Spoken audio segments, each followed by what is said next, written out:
What's going on, everybody, and welcome to the first of our interview series for World Autoinflammatory Awareness Month, presented by FMF and AID Global Association. I am Chris Walker. Some of you know me as Darth Pyron.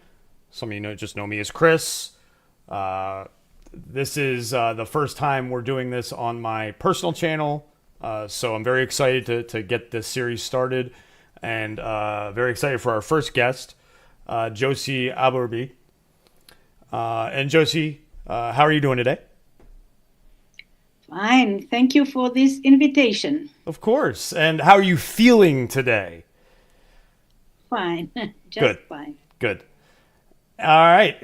Why don't you tell us a little more about yourself? Introduce yourself. Okay. As I said, hello and thank you for inviting. I am Josée Abourbih. I am the president and founder of the Chilean Autoinflammatory Association. I've been diagnosed with two diseases. Um, One is family Mediterranean fever, and the other is Behçet's disease. Both are autoinflammatory. Mm-hmm. I am a psychologist by profession and a proud mother of three and grandmother of five. Fantastic. Now, how did you start the association in Chile?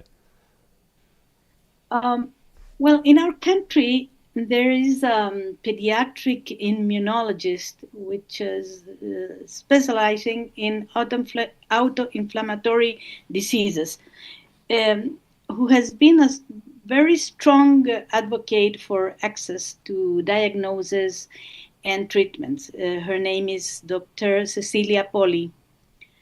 When I finally received my diagnosis, I couldn't get the funding for my medication. So I went to her for guidance. She asked me to create an association, a patient association, to fight for patients' rights before the Ministry of Health and the National Congress. At the same time, I also reached out to FMF and AID, searching desperately for help and guidance on how to obtain my biological medication, which obviously is not covered by health insurance in my country. Malena Vetterli was instrumental. She guided me, supported me, and what began as her mentorship ended, it grew up as a friendship and a close collaboration. From there, the association was legally created so I could actively participate in drafting a bill, which became the National Rare Diseases Plan and is considered a national health priority for 2030. Wow. I'm proud to share also that in last June 2025, the Rare Diseases Law was enacted in Chile. Uh, it is a law that only recognizes us as diseases. It doesn't give money for covering medicine or genetical studies, but at least we exist as diseases. And we have also joined FEMPOF, which is our national umbrella group, which brings together more or less 30 other groups of rare diseases. Wow. That's incredible that brings them together. And speaking of working with other organizations, how have you worked with FMF and AID Global? Well, we joined FMF and AAD Global Association several years ago, about 6 years ago. And Malena guided us and helped us to form the association in our country. We signed a mutual collaboration agreement with them, which remains in place today. We have worked together for about 6 years in harmony, in collaboration, and respect, with the primary and ultimate goal of providing help to those who need us. People with or without a diagnosis who don't know how to move forward with these rare diseases. I must emphasize that this work is entirely voluntary, with no compensation or schedule. It is a work done out of love and vocation.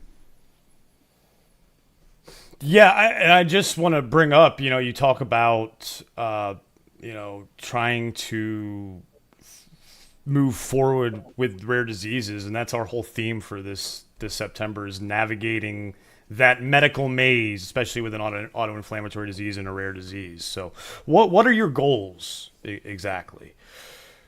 Briefly, our main goals are support and guidance for patients and their families, both emotional and practical, so that they know they're not alone. Another goal is education and empowerment of patients to teach them advocacy. Also, we do dissemination of scientific material for patients and also for medical staff. That's a tricky one with the medical staff. They don't accept easily. Um, and we advocate for access to genetic testing and coverage of high cost medications, which remains a huge challenge for our community. Fantastic. Now, could you describe the areas your association focuses on in Chile? Okay, we're active in several areas. Let's start with the Ministry of Health. We meet with them and advocate for our community. We have applied 4 times for a law which would bring a coverage for high cost medications. Unfortunately, we have been rejected in each degree. Uh, then we request, under the lobbying and transparency law, interviews with the health ministry officers to demand for explanations for the rejections. In this last decree, we were lucky a little bit, and they selected the drug anakinra, but sadly only for FMF patients, not for other diseases. As for legal actions in that area, we asked the collaboration of a pro bono foundation, and Awesome. thanks to this work, we were able to give 5 biological medications for 5 children from provincial public hospitals. Also, we completed all the paperwork and procedures to gain legal status. We are currently working on the documents to become legal recipients of donations. And to make all this possible, we maintain proper accounts and make sure everything is in order. Then another area we work in is the scientific and educational. We participate in many activities. I completed a leadership training course invited by the European Rare Diseases Association. Also, we have attendance at national and international conferences to learn and stay up to date on scientific developments on autoinflammatory research. We are all the time reading papers, scientific papers. We present at conferences, symposia, seminars, webinars, and other events, primarily discussing the emotional implications of living with an autoinflammatory disease or caring for someone affected. We keep permanent contact with doctors. This doctor I mentioned at the beginning, Dr. Cecilia Poli, she was nominated to us as our counselor. So when we have a question, a trouble, whatever, we go to her advice. So she is very generous in giving advice and counseling. And we have 2 or 3 other immunologists who are very, very nice people. The problem in our country is that all the specialists are in Santiago, Oh. in the capital. In provinces, we don't have so all the people living in provinces need help, and we are the link with the doctors. They cannot travel all the time to consult, so we are a kind of bridge. Uh, that was the next point. We act as a bridge for patients Yeah. in provinces. You know, that's mainly the main areas in which we work. Yeah, and then so you talk about advocating for the patients. Specifically, what sort of things do you do?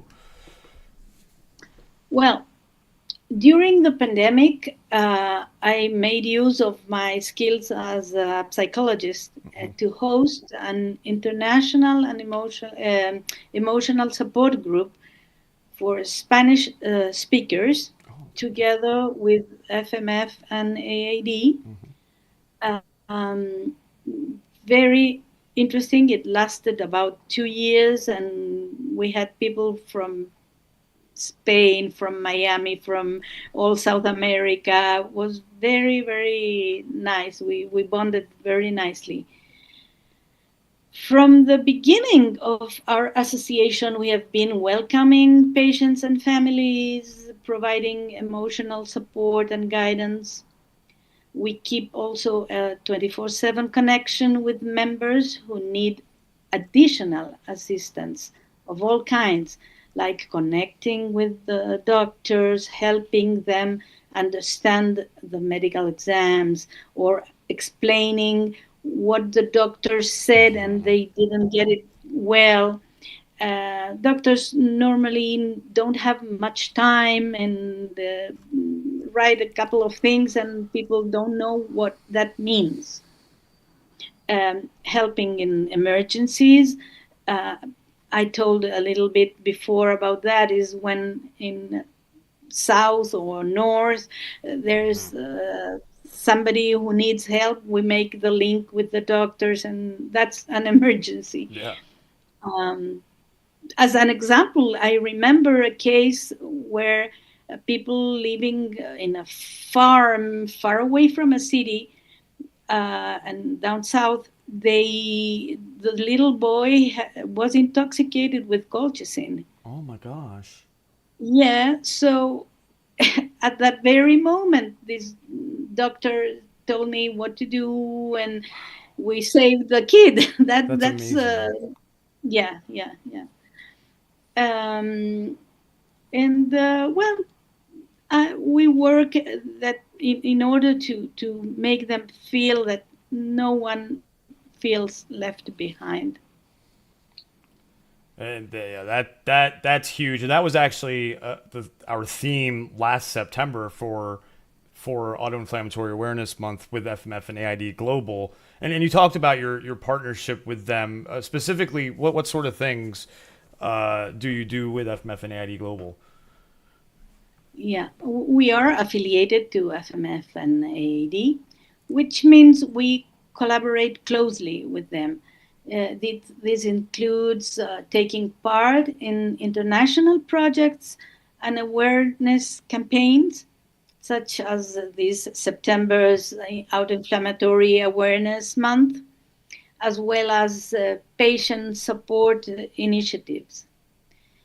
FMF and AAD provides us with educational materials, training opportunities, a connection to expert doctors and other patients groups worldwide. In addition, patients in Chile can also benefit from FMF and AIDS global medical support assistance and the 44/7 helpline. Yeah, the helpline has been a great addition to FMF and AID for sure. Now, in terms of going back and looking at Chile, what motivated you to work on behalf of the autoinflammatory community exactly? Well, this question can be summed up in two concepts: giving back and vocation. I will explain briefly. As for giving back, I would like to share a little bit of my own story. Of course. I wasn't diagnosed until 60 years old. After a lifelong diagnosis odyssey.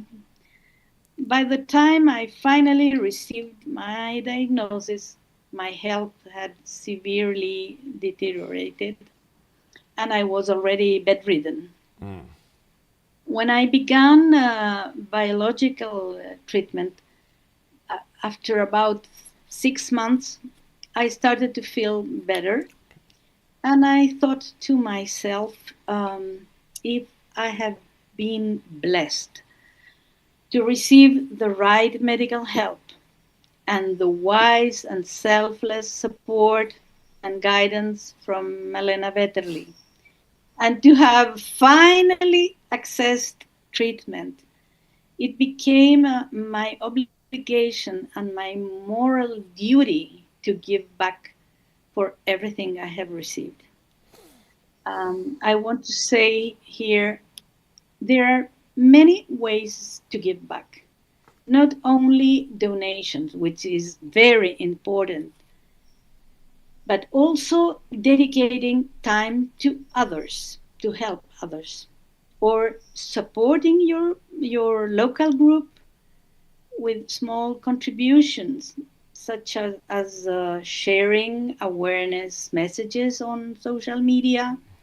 You can also offer your skills, providing assistance in your area of expertise. I mean, if you are a lawyer, you can help your association with the legal stuff. Mm-hmm. Or if you're good with technology, internet, creating, designing websites or flyers, well, you can create this for your group. Every contribution, big or small, makes a huge difference. And about the second concept, which was vocation, as a psychologist, I have a strong emphasis in social and personal contact, but I'm absolutely sure that anyone with a vocation for service can lead or participate in patient support groups. Nowadays, free leadership training courses are available.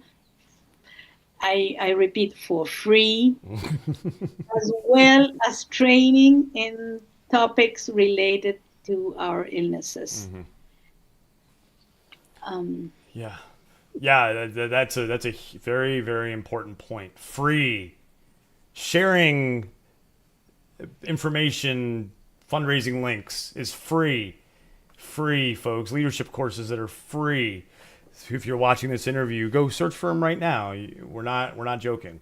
Now, is there any final message that you would want to share with us, with folks that are watching? Sure. I think the most important thing is to recognize the value of patient associations around the world. We are, as I said before, a bridge between the needs of the families, the academic world, and the realities of each country. I mean, the laws, the Ministry of Health, whatever. In addition, by standing united, we gain the strength to put pressure on those who make healthcare decisions in each country, even if it is a small country at the end of the world, as is Chile. Well, before finishing, I would like to add that I couldn't leave this interview without emphasizing the fundamental support and example I've received over all these years in this collaborative work with Malena Vetterling. She truly gives her all to patients around the world. Her work is anonymous and low profile, always focused on the central purpose of helping others without expecting any benefit in return. For me, it has been an honor to know her and have been able to work with her. Agreed. Likewise. And it's been a pleasure and an honor speaking with you, Josée. Thank you so much for doing this. Folks, go check out FMF and AID. Is there a page for the Chilean Autoinflammatory Association, like a Facebook page or a website or anything? Yes, we have Facebook, Autoinflamatorias Chile. Okay. As well as Instagram, Autoinflamatorias Chile. We don't have yet a web page because we don't have funds to pay for it. Understandable, yeah. Yeah. So, but we will. Of course, and events like this, raising awareness like this, will help that for sure. We'll go ahead and make sure we get those links and get them put in all the descriptions for all where the video lives and the interview lives after the fact. Again, thank you, Josée. You have a wonderful rest of your day, and you take care and stay healthy. Thank you so much for inviting me. Of course. It was a pleasure. Bye, everybody. I will be back later to stream some other stuff and raise awareness and money for World Autoinflammatory Awareness Month. And thank you to FMF and AID Global Association for helping me get this off the ground and get this series going.